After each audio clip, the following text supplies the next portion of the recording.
धन्यवाद भाई रासबिहारी गौड़ जी का। अरे सर, कोई गलती तो नहीं हुई चिपड़ जी?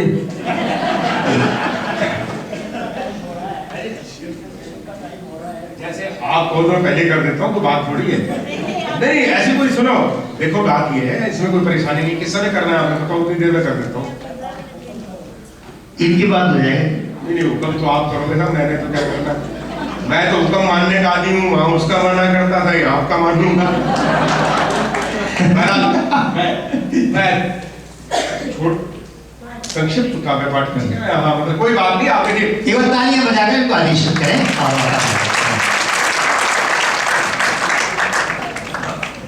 इतनी देर में तो पढ़ ही लेता हूँ। वाजपेयी जी कुछ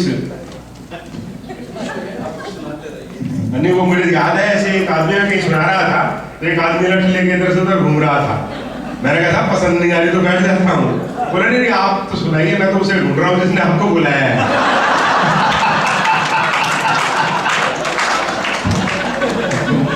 आज तो बुलाने वाले ही ढूंढ रहा है।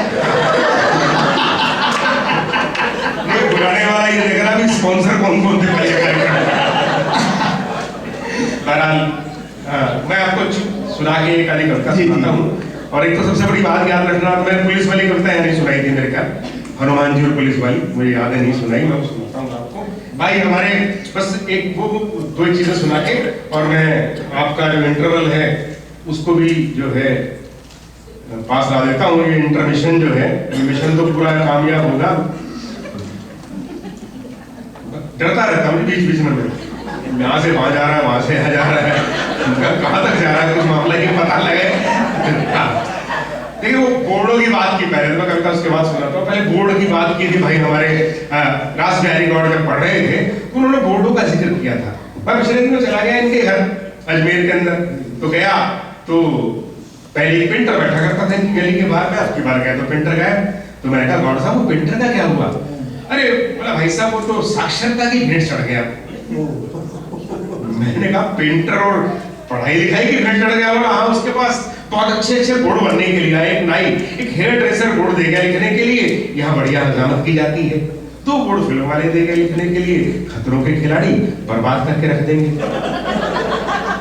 एक बोर्ड प्राइमरी स्कूल वाले देंगे लिखने के लिए, गवर्नमेंट प्राइमरी स्कूल, और दो बोर्ड पुलिस वालों ने दे दिए लिखने के लिए, पुलिस थाना पुलिस नाका। एक बोर्ड जो है वो एक ऑर्केस्ट्रा कलाकार देगा लिखने के लिए, विवाह शादी और खुशी के मौके पर बुकिंग नहीं करवाइए। अरे दो बोर्ड रोडवेज वालों ने दे दिए लिखने के लिए, कृपया खुले पैसे दीजिए और जो है जेब कतरों से बचिए।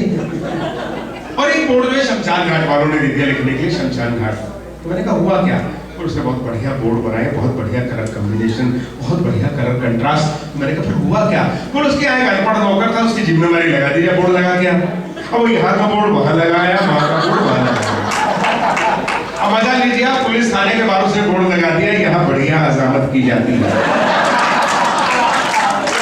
रोडवेज की बस के पीछे लगा दिया, खतरों के खिलाड़ी। गवर्नमेंट प्राइमरी स्कूल के बाहर बोर्ड लगा दिया, बर्बाद करके रख देंगे।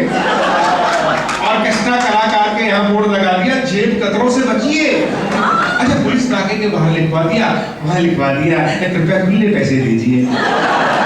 और सबसे खतरनाक बोर्ड शमशान घाट के बाहर लगवा दिया, वहां लिखवा दिया विवाह शादी और खुशी के मौके पर बुकिंग यहीं करवाइए।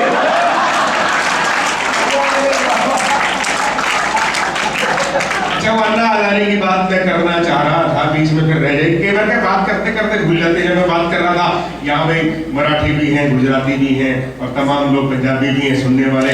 और देखिए कई लोग चक्कर में पड़ते हैं श्रोता कम है, ऐसा कोई चक्कर नहीं है।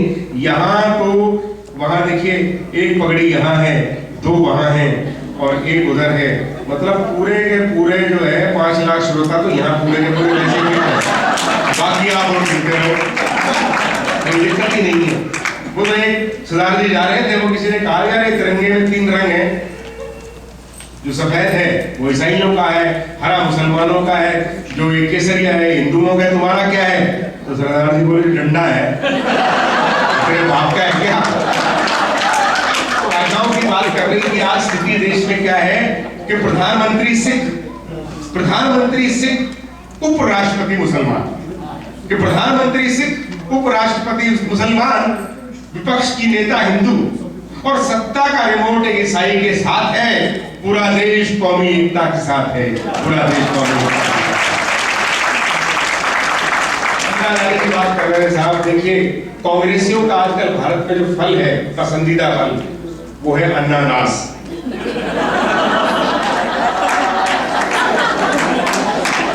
ये रास्पबेरी गॉड पहली बार आए हैं और जहाँ हर चौराहे पे देखते हैं वहां जो है वो सफेद हाथ दिखता है, कभी लाल हाथ दिखता है। तो ये बोले यार ये कांग्रेस बड़ी पॉपुलर है अमेरिका के अंदर। मैंने बोला है दूसरा मामला है। तो वो बैठिए साहब बैठिए, क्योंकि कांग्रेसियों को फल बताऊं मैं आपको। अब स्थिति क्या है, ये विशेष खास बात तो ये रही कि अन्ना हजारे ने हमें बताया कि भारत में भ्रष्टाचार है। उससे पहले पता कहाँ था? आपको जानकारी थी क्या? हमें तो उन्होंने बताया कि भारत में भ्रष्टाचार बहुत है और फिर अगला बताने लगे बोलो 121 करोड़ हमारे साथ हैं भ्रष्टाचार समाप्त करने के लिए। भाई 121 करोड़ तुम्हारे साथ है, तुम्हें भ्रष्टाचार कर कौन रहा? बड़ी प्राचीन परंपरा है, अपनी बड़ी पावन परंपरा है। देखिए छबर साहब, भ्रष्टाचार की लिखा होता है रिश्वत लेना अन्याय है। अब आप ढंग से पढ़ो ना इसको, इसमें लिखा होता है रिश्वत लेना अन्य आय है। ढंग से पढ़ते नहीं लोग, समस्या तो तब पैदा होती है। अच्छा भाई बात देखिए, आप सुनते हैं, हमेशा सुनते आए हैं कि वो सुदामा जो है पोटली सत्तू लेके गए मथुरा से द्वारका तक। फिर क्या खाया होगा इन्होंने? मैंने शूट किया उसमें, बेचारा जो है वो पूरी की पूरी बुग्गी लेके गया था सत्तू की। रास्ते में टोल टैक्स वालों ने टोल ले लिया, चुंगी वालों ने चुंगी काट ली, पुलिस वाले बोले हमारा हिस्सा दे। पहुंचते पहुंचते के लिए बुग्गी सब बिक गई, एक पोटली बची वो लेके पहुंचा था। तो बड़ी प्राचीन परंपरा है भ्रष्टाचार की, तो आज थोड़ी पैदा हुआ है, कल थोड़ी पैदा हुआ है। देखिए इस परंपरा के अंदर क्या, वो एक फैमिली अलाउंस का मामला था। फैमिली अलाउंस मिल रहा था दफ्तर में, तो फैमिली अलाउंस लिखा, तो नया क्लब भर्ती हुआ था, उसने 3 बच्चे लिख दिए। तो जो हेड क्लर्क था बड़ा बाबू था, बड़ा नाराज हुआ, अरे बड़ा बदतमीजी से बात ही नहीं है, 8 बच्चे मैंने लिखे हैं, तूने 3 बच्चे लिखे हैं। तो वो नया क्लर्क भर्ती हुआ, बोला साहब आपका मुकाबला कौन कर सकता है, आप बड़े बाबू हैं, फिर आप शादीशुदा भी तो हैं। भ्रष्टाचार की स्थितियां तो बड़ी विकट है साहब। वो कहीं सपने में जो है ना, ये अपने शिखर वार्ता में गए होंगे ओबामा जी और पुतिन साहब और हमारे मनमोहन जी। तो ओबामा जी ने कहा वो कहीं यमराज जी दर्शन दे दिए उन्होंने, आपने देखा हनुमान जी के भक्त हैं ओबामा, हनुमान जी का चित्र उनके पास रहता है। तो उन्होंने यमराज जी ने दर्शन दिए, तो उन्होंने यमराज जी से पूछ लिया कि भारत में अमेरिका में भ्रष्टाचार कब समाप्त होगा? तो यमराज जी ने कहा 50 साल लग जाएंगे। और वो पहले तो प्रसन्न हुए, फिर रोने लगे। बोले क्यों रो रहा है? बोले मैं अपने जीवन काल में अमेरिका को भ्रष्टाचार मुक्त नहीं देख पाऊंगा। ऐसे पुतिन जी ने पूछा, बोले तुम्हारे तो 60 लगेंगे, वो भी रोने लगे, बोले मैं अपने जीवन में नहीं देख पाऊंगा। अब मनमोहन जी ने कहा इन दोनों ने प्रश्न किया तो तुम्हें भी करना ही पड़ेगा। उन्होंने पूछा यमराज जी भारत से भ्रष्टाचार कब समाप्त होगा? अब की बार यमराज रोने लगे, बोले मेरे जीवन काल में नहीं। तमाम समस्याएं, अरे क्या करें, हम तो देखे विश्व गुरु हैं। भारत में चोर, ये अमेरिका के अंदर चोर पकड़ने की मशीन बनी साहब। वो पहले के जमाने का उसने 100 चोर पकड़े, रशिया में गई 500 पकड़े, पाकिस्तान में 1000 पकड़े, हिंदुस्तान में गई तो एयरपोर्ट में चोरी हो गई। बड़ा सेंसिटिव मामला था, रिपोर्ट लिखाई गई, मशीन ही चोरी हो गई। तो मशीन ढूंढने गए तो चांदनी चौक के एरिया में जाके कहीं गली बाली महाराज की तरफ कहीं को बरामद हुई। बोले पकड़ के लेने लगे, तो बोले काय को पकड़ रहे हो? मशीन खरीदी है और ये असली बिल रहा। अगर ओरिजिनल कैश मेमो दिखा दी तो 3 दिन बाद पता लगा कि अमेरिका से जो कैश मेमो थी वो भी चोरी हो गई। कहाँ हमारे साथ मुकाबला कर सकते हैं? ये जो है बड़ी ऐसी परंपरा है, लेकिन इसको दूर करने की बात जब अन्ना हजारे करते हैं तो हमें लगता है वो हमारे बीच की बात कर रहा है। जो भ्रष्टाचारी है वो भी सोचता है कि ईमानदारी की बात की जा रही है। लेकिन एक मैं आपको प्रसंग सुनाना चाहता हूँ जिससे आपके सामने होगा कि भ्रष्टाचार की स्थितियां क्या है। 1977 की बात है, मोरारजी देसाई आश्रम एक्सप्रेस से अहमदाबाद जा रहे थे, तो उसका स्टॉपेज अजमेर के बाद अगला स्टेशन पड़ता है ब्यावर, वहां पड़ता है 2 मिनट का। तो वहां के लोगों ने समय ले लिया कि आप रेलवे स्टेशन पर ही संबोधित कर दीजिएगा। तो साहब वो 2 मिनट का स्टॉपेज था, लोगों ने लोकल सेटिंग करके 5 मिनट का कर दिया। और मास्टर ऑफ सेरेमनी था, उन्होंने बुके दिया, हमें तो यहाँ नहीं दिया गया। ये बात अलग है कि मालाएं जो है, नहीं ये बात अलग है कि मालाएं जो है कुर्सियों को पहनाई गई है, अगली कुर्सियां है, इन्होंने दोनों ने मालाएं पहन रखी है, तो अगली बार में से थोड़ा टुकड़ा काट कर भी दे देगा। ये तो मैं जानता हूँ फिनिक्स है, तो ये नकली वाली है, पर नकली वाली से चला गया, पूरा अमेरिका नकली पत्नियों से काम चला रहा है। तो साहब वो वहां जो है बात चलिए, हंसी मजाक की बात है, ऐसा कुछ नहीं है, वो गंभीरता से मत लीजिएगा। कभी आपकी कमेटी में झगड़ा हो जाए, महेश जी क्या हुआ, माला नहीं ला सकते थे। तो ये हंसी मजाक की बात है, ये तो चुटकियां चलते चलते जो है वो कहने वाली बात है, खड़े खड़े चलते चलते बात करते हैं हम लोग भाई, जैसा कह रहे थे। तो वो साहब वो बात करने लगे, जब उन्होंने स्वागत किया, और स्वागत करते करते उन्होंने कहा कि देश में भ्रष्टाचार की बहुत समस्या है, कि नासूर होता जा रहा है, भ्रष्टाचार समाप्त करने के लिए मोरारजी देसाई जी को कुछ करना चाहिए। तो देसाई साहब जो है वो बात करने लगे, तो उन्होंने कहा कि भाई हमारा जो एक चुनाव है 1977 का, ये भ्रष्टाचार के खिलाफ नहीं है, ये तानाशाही के विरुद्ध है, इमरजेंसी के विरुद्ध है। लेकिन जो बात कही गई है भ्रष्टाचार वाली, ये बिल्कुल सही बात कही गई है, हमें भ्रष्टाचार दूर करना चाहिए। लेकिन मैं एक बात पूछना चाहता हूं कि ये 50 पैसे लगते हैं सिर्फ प्लेटफॉर्म टिकट लेने के, 2500 लोग खड़े हैं इस प्लेटफॉर्म पे, किस किस के पास 50 पैसे की टिकट है? हाथ खड़ा करके बताए। एक आदमी के पास भी टिकट नहीं थी। तो उनका कहना था कि जब दूसरा आदमी भ्रष्टाचार करता है तो हमें लगता है कि भ्रष्टाचार हो रहा है, जब हम करते हैं तो हमें वो शिष्टाचार नजर आता है। ये 50 पैसे के भ्रष्टाचार के लिए धन्यवाद। तो 50 पैसे के भ्रष्टाचार के लिए हमारे मन में कितनी ललक है, तो उस आदमी के मन में जो 50 लाख का भ्रष्टाचार कर रहा है, उसके मन में कितनी ललक होगी, कितनी आसक्ति होगी इतना भ्रष्टाचार करने के लिए। तो हम ये कहना चाहते हैं ना हजारे जी से कि भ्रष्टाचार के लिए आवाज उठाएं, लेकिन जो उनके आसपास लोग मंचों पर बैठे रहते हैं, वो उनका प्लेटफॉर्म टिकट जरूर चेक कर लें कि किस किस के पास प्लेटफॉर्म टिकट है, किसके पास। मैं आपको कविता विशेष सुनाना चाहता था, उसकी भूमिका वहां मेरे को प्राप्त हुई। रचनाएं कहीं होती है कहने के लिए, भूमिका प्राप्त हुई महेंद्र अजनबी से, जब वो पुलिस की खाकी वर्दी की बात कर रहे थे।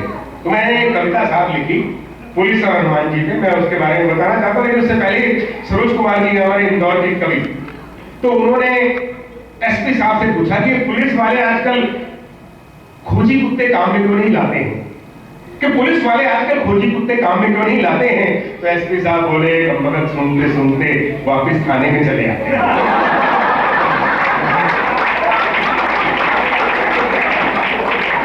बड़ी बड़ी स्थितियां हैं। कोई भुक्का बिजनौरी साहब कहते हैं कि पुलिस कर्मचारी और ईमानदारी, कि पुलिस कर्मचारी और ईमानदारी, आप भी क्या बात कर रहे हैं श्रीमान, सरदारों के मोहल्ले में नाई की दुकान।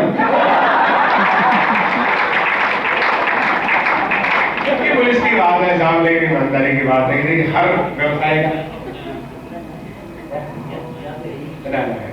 नहीं, यहाँ वाली पुलिस तो सिर्फ ट्रैफिक के चलान काटने की काम आती है। आदमी डरता रहता है, 45 स्पीड थी, 55 की थी कि 65 की थी, बोर्डों पे ज्यादा ध्यान रहता है, सड़क पे कम रहता है। ये स्थितियां होती हैं। बहरहाल आपकी बात कहना चाहता हूँ साहब, हर व्यवसाय का कोई ना कोई देवता होता है, हर व्यवसाय का कोई ना कोई देवता होता है। आप चले जाइए जूता काटने वाले की दुकान पे, आपको भगत रैदास का चित्र मिलेगा। आप चले जाइए किसी जो है नाई की दुकान पे, आपको सैन भगत का चित्र मिलेगा। अरे भारत का कोई भी आदमी, हिंदू है, मुस्लिम है, सिख है, ईसाई है, अगर वो मशीनरी का काम करता है, मशीनरी का व्यवसाय करता है, तो दिवाली के दिन अगले दिन जो है वो विश्वकर्मा की पूजा जरूर करता है। ये हर व्यवसाय का कोई देवता होता है। मैं मूलतः हरियाणा के नागौर का रहने वाला हूँ, फरीदाबाद में एक गवर्नमेंट सीनियर सेकेंडरी स्कूल में प्रिंसिपल हूँ, तो मैं मूलतः वहाँ हूँ। तो वहाँ हमारे एक एसपी साहब आए, आरसी मिश्रा जी, कानपुर साइड के, तो उन्होंने वहाँ हनुमान जी की बड़ी मूर्ति बनवाई पहाड़ के ऊपर। तो लोगों ने पूछा कि आपने मूर्ति क्यों बनवाई, अब उनके इष्ट थे। लेकिन मैंने उसमें खोज की तो मैंने पाया कि पुलिस और हनुमान जी का कोई ना कोई रिश्ता जरूर है।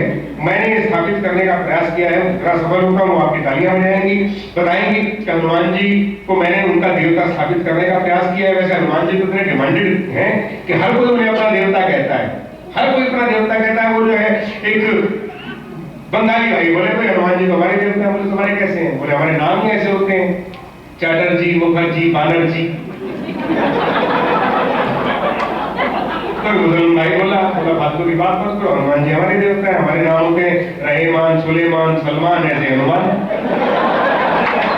सरदार जी कहते थे फालतू बात तुम करते हो, बकवास करते हो, हनुमान जी हमारे देवता। बोले तुम्हारे कैसे? बोले पत्नी किसी की ले हुई गया। अब तीसरा आदमी पूछ में आग लगा के गड़बड़ करता फिर रहा, हमारे अलावा कोई कर नहीं सकता है। हनुमान जी जो सबसे मैनेजमेंट करे, हम ये एमबीए वाले क्या खास मैनेजमेंट सीखेंगे, हनुमान जी से मैनेजमेंट सीखिए। हनुमान जी जो है देखिए, ना तो माचिस अपनी, ना तेल अपना, ना सारी लंका अपनी, उड़ा के रख दी। देखो आउटपुट देखो कितने निकाल के है आदमी, ये है मैनेजमेंट। तो मैंने तुलना की कि हनुमान जी जो है वो पुलिस वालों के देवता है। मैं आपको सिद्ध करता हूँ, आप मजा लीजिएगा, क्योंकि भारतीय पुलिस से आप जो है सब परिचित हैं, और आनंद लीजिएगा उनकी स्थितियों से, उनकी परिस्थितियों से, कि मुस्कुराते हुए मंद मंद। और इस कविता के बाद में शिवण साहब हम जो है वही करेंगे जो आप कह रहे हैं। जैसे जयराम अहिर जी आए तो वो कुछ कहना चाह रहे थे, लेकिन शब्द जो है वो अपने इधर उधर से आ रहे थे निकल के। मन जो है उनका वो कहना चाह रहा था। तो ऐसे किसी ने स्वागत किया, अभिनंदन किया, और उनसे कहा कि वो बोले, तो अगला जो गड़बड़ा गया।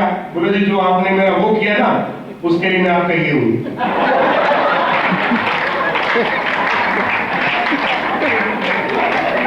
मैं आपका यही हूं। आप बता लीजिए कि मुस्कुराते हुए मंद मंद। देखिए तरह तरह की स्थितियां रहती है। हमारे सिख बंधु यहाँ बैठे हैं, और मैं आपको ईमानदारी से बताऊं, अंडमान निकोबार में हम तीनों लोग गए, वहां कवि सम्मेलन होता है, तो वहां गए और हमने वहां देखा, तो वहां लिखा हुआ था कि भाई जितने अंग्रेज सरकार ने फांसी तो पता नहीं कितने लोगों को दी, लेकिन वैधानिक रूप से मुकदमा चला के जितनी फांसियां वहां उन पे जितनी चढ़ाई गई, उसमें से 82% जो लोग थे वो सिख माँ के बेटे थे। ये बात जो है वहां लिखी हुई है। मैं आपको प्रणाम करता हूँ। दोनों भाई हैं तो बड़ों के बीच में फंसा हूं। महेंद्र जी लगा लगता को वजन भी होगा, पर है महेंद्र शर्मा इधर से ये तो रासबेरी गॉड है पूरा का पूरा।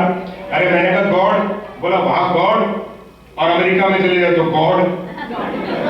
परमात्मा को भी लगेगा कि वहां का नहीं मान रहा है, कोई अंग्रेजी में नाम हो जाएगा और हिंदी में नाम है। छेड़ते रहते हैं। वो कहने की बात बताओ, मैंने कहा पूछो भाई। बोले पंडित लोग समझदार होते हैं कि सरदार अब इतनी लंबी फ्लाइट उनके साथ ही आना मैंने कहा ये पंडित जी होते हैं, उनकी छुट्टी होती है, और आकाश मार्ग से जो ज्ञान गंगा आती है वो सीधी की सीधी बुद्धि में प्रविष्ट हो जाती है। तो ये बोले भाई एंटीना तो आपके भी लगा हुआ है, पगड़ी उतार के देख लो, पूरी की पूरी डिश ढकी हुई है।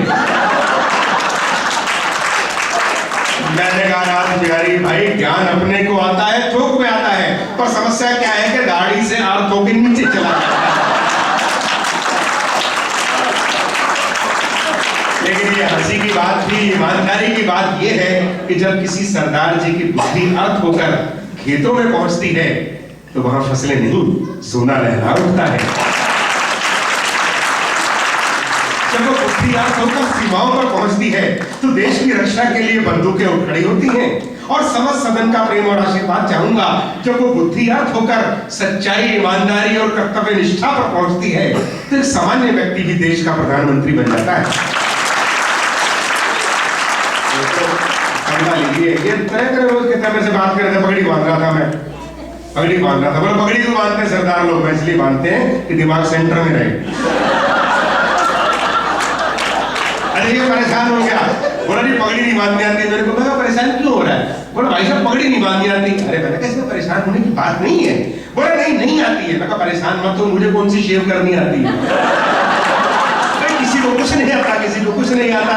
और इसी बात में समग्रता है, इसी बात में समग्रता है। तो मजा लीजिए आप कि मुस्कुराते हुए मंद मंद मैंने एक हरियाणवी हवलदार से पूछ लिया, हनुमान जी और पुलिस में संबंध। तो वो बोला रामचंद्र जी मर्यादा पुरुषोत्तम थे, कि रामचंद्र जी मर्यादा पुरुषोत्तम थे, यानी कि जेंटलमैन थे। हनुमान जी उनके डायरेक्टर जनरल ऑफ पुलिस थे, दुनिया के सबसे पहले पुलिसमैन थे। अब पहले पुलिसमैन थे कैसे? देखिए आप कि सीता माता की किडनैपिंग का मामला उन्होंने ही सुलझाया था। ये मोबाइल बोला भैया इसे मनमोहन सिंह मोड पे रख लो।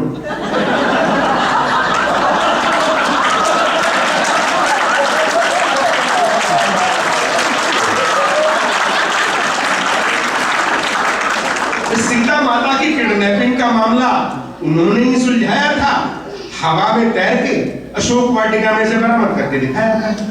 देखिए, दुनिया का सबसे पहला अपराध, इससे पहले आपके ज्ञान में संज्ञान में कोई अपराध नहीं होगा, सीता जी की किडनैपिंग से।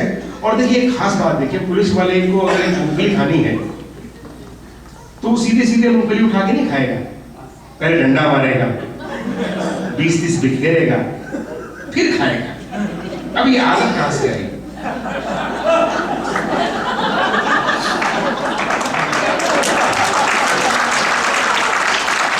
पुलिस वाला जितना खाएगा उससे ज्यादा बिखेरेगा, ये नियम हनुमान जी ने बनाया था कि पुलिस वाला जितना खाएगा उससे ज्यादा बिखेरेगा, ये नियम हनुमान जी ने बनाया था। अगले ने अशोक वाटिका में पेड़ भी तोड़ दिए थे पर केला एक ही खाया था, केला एक ही खाया था। और देखिए मिलान वाले ने तो हद कर दी, होता है हरियाणा का आदमी कि मिलान वाले ने तो हद कर दी, कलर में देख ले, रंग में ही देख ले, हनुमान जी की चमड़ी और हमारी वर्दी दोनों खाकी रंग की। क्या हनुमान जी के मुंह पे लाली है, हनुमान जी के मुंह पे लाली है, तुम्हारी वर्दी कौन सी लाल रंग से खाली है? अच्छा हनुमान जी कने पूछ, तुम्हारे कने मूंछ। क्या हनुमान जी कने मूंछ, पूछ तुम्हारे कने मूंछ, और हनुमान जी कने छोटा सा है, तुम्हारे डंडे का साइज कौन सा कम मोटा है? तो मैंने कहा हनुमान जी तो इतने बुद्धिमान और बलशाली थे, उन्होंने कभी भी तिल को नहीं बनने दिया था। कि हनुमान जी तो इतने बुद्धिमान और बलशाली थे, उन्होंने कभी भी तिल को नहीं बनने दिया था। जब उन्हें संजीवनी बूटी नहीं दिखाई पड़ी तो उठा लाए पूरा पहाड़। तो पुलिस वाला बोला हम भी तो यही तरकीब काम में लाते हैं। पुलिस वाला बोला हम भी तो यही तरकीब काम में लाते हैं, जब हमें अपराधी नहीं मिलता है ना, उसका पूरा परिवार उठा लाते हैं, उसका पूरा परिवार उठा लाते हैं। मैंने कहा हनुमान जी तो हमेशा राम राम रटते थे, कि हनुमान जी तो हमेशा राम राम रटते थे। उन्होंने चीर कर दिखा दिया था कि उनके दिल में बसते हैं राम, कि उन्होंने चीर कर दिखा दिया था कि उनके दिल में बसते हैं राम। तो पुलिस वाला बोला हम भी तो दाम दाम रटते हैं, कि हम भी तो दाम दाम रटते हैं, ब्यूटी टाइम में हमारी कोई सी भी जेब फाड़ के देख लो, सब में मिलेंगे दाम। तो उसके इतना कहते ही भारतीय पुलिस का एक समग्र चित्र मेरी आंखों के सामने उभर आया। कि उसके इतना कहते ही भारतीय पुलिस का समग्र चित्र मेरी आंखों के सामने उभर आया, जिसके आधे भाग में दो पुलिस वाले ट्रक वालों से जबरन पैसे ऐंठ कर अपनी जेबें भर रहे थे। कि जिसमें आधे भाग में दो पुलिस वाले ट्रक वालों से जबरन पैसे ऐंठ कर अपनी जेबें भर रहे थे, तो शेष आधे भाग में दिल्ली पुलिस के ओम प्रकाश, रामफल और विजेंद्र संसद को बचाने की खातिर आतंकियों की गोलियों से मर रहे थे, आतंकियों की गोलियों से मर रहे थे।